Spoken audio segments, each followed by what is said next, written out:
Welcome to our channel. The name of this vintage car is Fiat 126. It is a 4-passenger capacity rear-engine car introduced in 1972. The engine capacity is 594 cc. It is air-cooled engine. It is a 2-door sedan and its weight is 580 kg.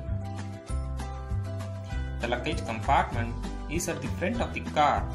It is occupied by the spare wheel and the battery, and very little space for our luggages.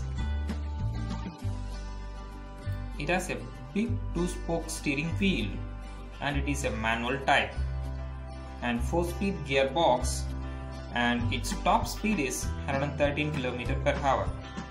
The time required to race the speed from 0 to 100 km/h is 46.6 seconds.